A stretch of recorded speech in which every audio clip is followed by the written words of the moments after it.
வணக்கம். நீங்கள் கேட்டுக்கொண்டிருப்பது புஷ்பலதா பார்த்திபனின் கதை செண்டு. அமரர் கல்கி எழுதிய பொன்னியின் செல்வன் முதல் பாகம், புதுவெள்ளம். அத்தியாயம் 28. இரும்பு பிடி. திடீரென்று பொங்கிய புது வெள்ளம் போன்ற ஆச்சரியத்தின் வேகம் சிறிது குறைந்ததும் புலவர் தலைவரான நல்லன் சாத்தனார், பிரபு, அப்படியானால் இந்த பாடலை இயற்றிய கவி என்று தயங்கினார். உங்கள் முன்னால் கால்களின் சுவாதீனத்தை இழந்து நோய் படுக்கையில் படுத்திருக்கும் புவிச்சக்கரவர்த்திதான் என்றார் சுந்தர சோழர். புலவர்களிடையே பலவித வியப்பொலிகளும் ஆகாகாரமும் எழுந்தன. சிலர் தங்களுடைய மனோநிலையை எவ்விதம் வெளியிடுவது என்று தெரியாமல் தலையையும் உடம்பையும் அசைத்துக் கொண்டிருந்தார்கள். இன்னும் சிலர் தங்களுடைய மனோநிலை இன்னதென்று தங்களுக்கே தெரியாமல் கல்லாய் சமைந்திருந்தார்கள். சுந்தர சோழர் கூறினார், புலவர் பெருமக்களே, ஒரு சமயம் பழையாறையில் புலவர்களும் கவிஞர்களும் பார்க்க வந்தார்கள். அந்த கூட்டத்தில் உங்களில் சிலரும் இருந்திருக்கலாம். ஒவ்வொருவரும் சோழ குலத்தின் வள்ளல் தன்மையை குறித்து ஒவ்வொரு பாடல் சொன்னார்கள். என்னை பற்றியும் பாடினார்கள். நான் இவருக்கு அதை கொடுத்தேன், அவருக்கு இதை அளித்தேன் என்றெல்லாம் பாடினார்கள். அச்சமயம் இளைய பிராட்டி குந்தவையும் என் அருகில் இருந்தாள். புலவர்கள் பரிசில்கள் பெற்று சென்ற பிறகு அவர்கள் பாடிய பாடல்களை அரசலங்குமரி புகழ்ந்து பாராட்டினாள். குந்தவையிடம் நான், புலவர்களையெல்லாம் விட என்னால் நன்றாக பாட முடியும் என்று சபதம் கூறினேன். பிறகுதான் வேடிக்கையாக இந்த பாடலை பாடினேன். எனக்கு பரிசு கொடு என்று கேட்டேன்.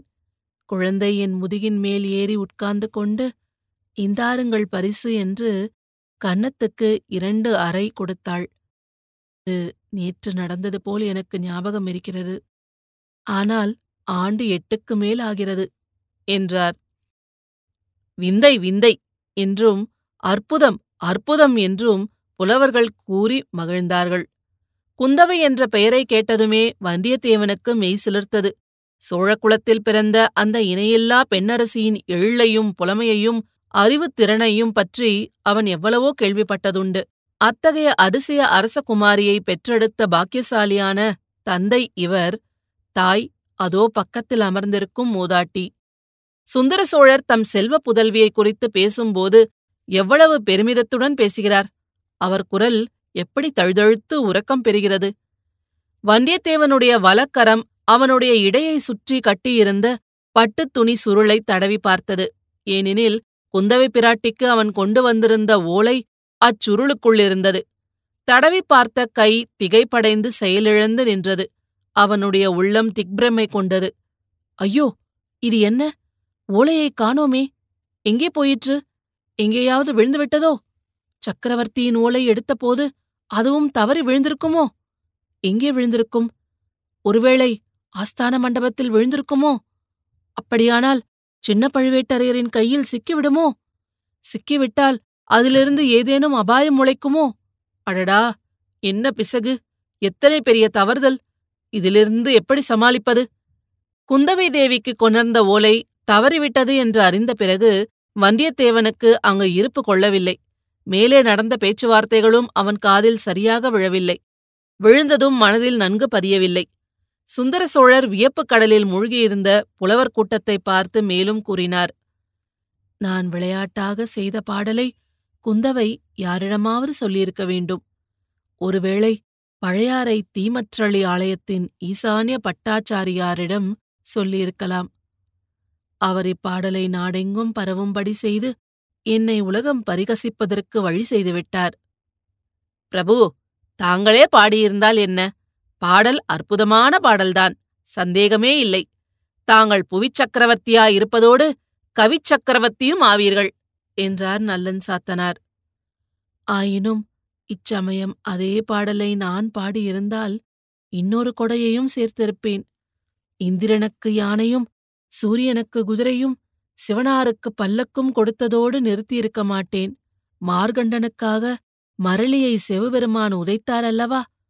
அந்த உதைக்கு யமன் தப்பித்துக் கொண்டான். ஆனால் அவனுடைய எருமை கடா வாகனம் சிவபெருமான் கோபத்தை தாங்காமல் அங்கேயே விழுந்து செத்துவிட்டது.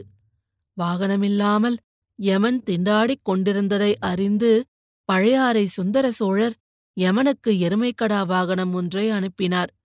இப்படி ஒரு கற்பனையும் சேர்த்திருப்பேன்.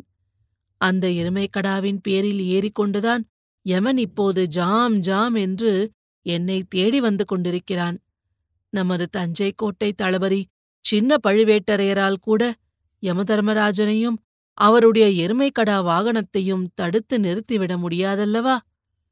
இப்படி சுந்தர சோழர் சொன்னபோது அவர் அருகில் வீற்றிருந்த உடைய பிராட்டி வானவன்மாதேவியின் கண்களில் நீரருவி பெருகிற்று. அங்கிருந்த புலவர்கள் பலர் விம்மி அழத் தொடங்கினார்கள். சின்ன பழுவேட்டரையர் மட்டுமே மனோதிடத்துடன் இருந்தார். பிரபு, தங்களுடைய சேவையில் யமனுடன் போர் தொடுக்கவும் நான் சித்தமாயிருப்பேன் என்றார். அதற்கு ஐயமில்லை தளபதி. ஆயினும் யமனுடன் போர் தொடுக்கும் சக்தி மானிடர் யாருக்கும் இல்லை. யமனைக் கண்டு அஞ்சாமல் இருக்கத்தான் நாம் இறைவனை பிரார்த்திக்க வேண்டும். புலவர்களே, நமனை அஞ்சோம் என்று தமிழகத்தில் தவப்புதல்வர் ஒருவர் பாடினார் அல்லவா என்றார் சக்கரவர்த்தி. ஒரு புலவர் எழுந்து அப்பாடலை பாடினார். நாமார்க்கும் குடியல்லோம் நமனை அஞ்சோம், நரகத்தில் இடர்படோம் நடலையல்லோம், ஏமாப்போம் பிணியறியோம். சக்கரவர்த்தி இந்த இடத்தில் குறுக்கிட்டு, ஆஹா, இறைவனை பிரத்யட்சமாக தரிசித்து மகானைத் தவிர வேறு யாரால் இவ்வளவு துணிச்சலாக பாட முடியும்? அப்பர் சுவாமிகளுக்கு கொடிய சூளை நோய் இருந்தது. இறைவன் அருளால் நோய் நீங்கிற்று. எனவே பிணி அறிவோம் என்று பாடியிருக்கிறார். புலவர்களே, என்னை பற்றியும் என் கொடைகளைப் பற்றியும் பாடுவதை நிறுத்திவிட்டு இனி இத்தகைய அருள்வாக்கை பாடுங்கள். அப்பரும் சம்பந்தரும் சுந்தரமூர்த்தியும் இதுபோல் ஆயிரக்கணக்கான பக்திமயமான தீந்தமிழ் பாடல்களை பாடியிருக்கிறார்கள். அப்பாடல்கள் எல்லாவற்றையும் ஒருங்கு சேர்த்தால் எவ்வளவு நன்றாயிருக்கும். படித்தும் பாடியும் பரவசம் அடைவதற்கு ஓராயுட்காலம் போதாதல்லவா என்றார். அரசர்க்கரசே, தாங்கள் அனுமதித்தால் அந்த திருப்பணியை இப்போதே தொடங்குகிறோம். இல்லை, என்னுடைய காலத்தில் நடக்கக்கூடிய திருப்பணி அல்ல அது. எனக்குப் பின்னால்... இவ்விதம் கூறி தயங்கி நின்ற சுந்தர சோழர் சிந்தனையில் ஆழ்ந்தார். அரண்மனை மருத்துவர் சின்ன பழுவேட்டரையரின் அருகில் வந்து அவர் காதில் ஏதோ சொன்னார். அதை கவனித்த சுந்தர சோழர் தூக்கி வாரி போட்டவரைப் போல் கண்ணை நன்கு விழித்து சபையோரை பார்த்தார். வேறொரு உலகத்திலிருந்து, மரணத்தின் வாசலிலிருந்து, யமனுலக காட்சியிலிருந்து திடீரென்று திரும்பி வந்தவரைப் போல் சக்கரவர்த்தி தோன்றினார். பிரபு, சங்கப்பாடல் ஒன்றை கேட்க வேண்டும் என்று தங்கள் விருப்பத்தை தெரிவித்தீர்கள். அதை மட்டும் சொல்லிவிட்டு இவர்கள் போகலாமல்லவா என்றார் சின்ன பழுவேட்டரையர். ஆமாம், மறந்துவிட்டேன். என்னுடைய உடல் மட்டுமல்ல, உள்ளமும் சுவாதீனத்தை இழந்து வருகிறது. எங்கே சங்கப்பாடலை சொல்லட்டும் என்றார் மன்னர். சின்ன பழுவேட்டரையர் நல்லன் சாத்தனாருக்கு சமிஞ்ஞை செய்தார். புலவர் தலைவர் எழுந்து கூறினார். அரசே, தங்களுடைய முன்னோர்களில் மிக பிரபலமானவர் கரிகால் பெருவளத்தார். இமயமலையில் புலிக்கொடியை பொறித்த மாவீரர். அவருடைய ஆட்சி காலத்தில் பூம்புகார், காவேரிப்பட்டினம் சோழ மகாராஜ்யத்தின் தலைநகரமாயிருந்தது. பற்பல வெளிநாடுகளிலிருந்தும் பற்பல பொருள்கள் மரக்கலங்களில் வந்து இறங்கிய வண்ணம் இருந்தன. பூம்புகாரின் செல்வப் பெருக்கையும் வளத்தையும் வர்ணிக்கும் சங்க புலவர் ஒருவர் இன்னின்ன நாட்டிலிருந்து இன்னின்ன பொருள்கள் வந்தன என்பதை தெளிவாக சொல்லியிருக்கிறார். அந்த பாடல் பகுதி இது.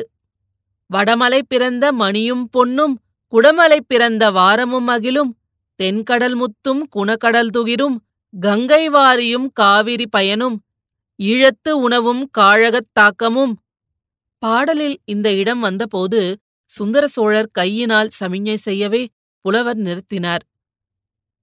தளபதி, கரிகால் வளவர் காலத்தில் ஈழ நாட்டிலிருந்து தமிழகத்துக்கு உணவுப் பொருள் வந்து கொண்டிருந்தது என்று இப்பாடல் சொல்கிறது.